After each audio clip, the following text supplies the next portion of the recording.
Good morning students, कैसे हैं। मैं शारदा प्रसाद। आज हम जीव विज्ञान का अगला टॉपिक पढ़ेंगे जिसका नाम है प्रकाश संश्लेषण की क्रिया विधि। इससे पिछली वीडियो में हम लोग प्रकाश संश्लेषण के विषय में पढ़ चुके हैं। तो चलिए इस टॉपिक को शुरू करते हैं। प्रकाश संश्लेषण एक जटिल ऊष्माशोषी उपचयी प्रक्रिया है, यानी कि प्रकाश संश्लेषण के लिए ऊष्मा की आवश्यकता होती है तथा इसमें सरल पदार्थों से जटिल पदार्थों का निर्माण होता है। ये प्रक्रिया दो चरणों में पूर्ण होती है। पहली है प्रकाशिक या हिल अभिक्रिया। इस अभिक्रिया का अध्ययन सर्वप्रथम रॉबर्ट हिल नामक वैज्ञानिक ने किया था, इसीलिए इसे हिल अभिक्रिया भी कहते हैं। यह अभिक्रिया हरित लवक के ग्रैना में पर्णहरिम की सहायता से प्रकाश की उपस्थिति में संपन्न होती है और इस अभिक्रिया के निम्न पद हैं। आगे पद को पढ़ने से पहले थोड़ा से हम हरित लवक के विषय में देख लेते हैं। हरित लवक की संरचना कुछ इस प्रकार होती है जो पत्तियों की कोशिकाओं में पाया जाता है। तो हरित लवक जो है वो द्विस्तरीय मेम्ब्रेन का बना होता है और इसका जो अंतः मेम्ब्रेन होता है वो मुड़ करके कुछ इस तरह की संरचनाओं का निर्माण करता है, जिसमें से इस तरह से बनी एक संरचना को हम थाइलेकॉइड कहते हैं। और यही कई थाइलेकॉइड जब आपस में इस तरह से संयोजित होती हैं तो उस भाग को ग्रैना कहा जाता है और एक ग्रैना दूसरे से लैमेली द्वारा जुड़े होते हैं। और जो ये खाली भाग होता है इसमें विभिन्न प्रकार के द्रव्य पदार्थ पाए जाते हैं, एंजाइम होते हैं, प्रोटीन्स होते हैं, आदि भी चीज़ पाए जाते हैं। इस भाग को हम स्ट्रोमा कहते हैं। तो जो प्रकाशीय अभिक्रिया है वो ग्रैना यानी इस भाग में संपन्न होती है, क्योंकि इसके लिए प्रकाश की आवश्यकता होती है। और इसी ग्रैना के लेयर में क्लोरोफिल नामक वर्णक पाया जाता है। जबकि दूसरी जो प्रक्रिया है अप्रकाशिक अभिक्रिया वो इस भाग में होती है जो खाली स्थान है, जिसको हम स्ट्रोमा कहते हैं। ठीक, तो चलिए देखते हैं इस अभिक्रिया के निम्न पद हैं। तो ध्यान से आप लोग इसको देखिए।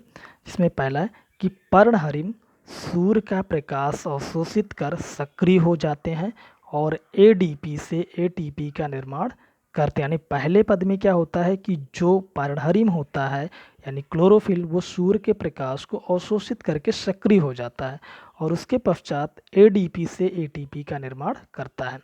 दूसरा स्टेप है कि सक्रिय पर्णहरिम जल का प्रकाशिक अपघटन करके हाइड्रोजन आयन तथा हाइड्रोक्साइड आयनों में तोड़ देते हैं। लेकिन दूसरा स्टेप ये होता है कि जो सक्रिय पर्णहरिम होता है वो जल को हाइड्रोजन आयन और हाइड्रोक्साइड आयन में तोड़ देते हैं और इस प्रक्रिया को हम क्या कहते हैं, प्रकाशिक अपघटन। तीसरे स्टेप में क्या होता है कि प्रकाशिक अपघटन से उत्पन्न हाइड्रोक्साइड आयन परस्पर मिलकर जल तथा ऑक्सीजन का निर्माण करते हैं। यानी पुनः जो हाइड्रोक्साइड आयन होते हैं वो संघनन के द्वारा जल और ऑक्सीजन का निर्माण करते हैं। चौथा स्टेप है कि प्रकाश अपघटन से मुक्त हाइड्रोजन आयन प्रोटॉनग्राही NADP निकोटिनामाइड एडेनिन डाइफॉस्फेट को NADPH2 में अपचयित कर देता है। यानी कि जो हाइड्रोजन आयन शेष होता है वो NADP को NADPH2 में अपचयित कर देता है। NADPH2 से उत्तेजित इलेक्ट्रॉन निकलते हैं जो ETS इलेक्ट्रॉन ट्रांसपोर्ट सिस्टम के द्वारा ऊर्जा उत्पन्न करते हैं और मुक्त ऊर्जा ADP के अणुओं में एक फास्फेट समूह को जोड़कर ATP के रूप में संचित कर लिया जाता है।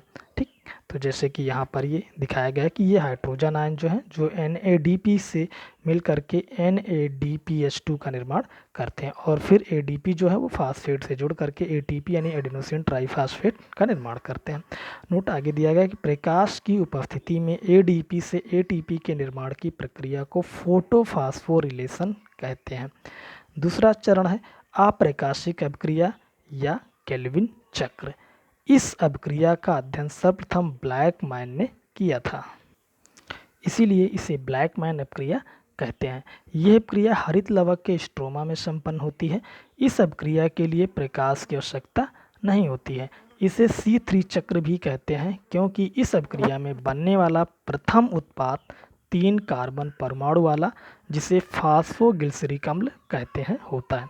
इस अभिक्रिया में वायुमंडलीय कार्बन डाइऑक्साइड का केल्विन चक्र के द्वारा ग्लूकोज में परिवर्तन होता है। तो ग्रहकार प्रकाशिक अभिक्रिया क्या है।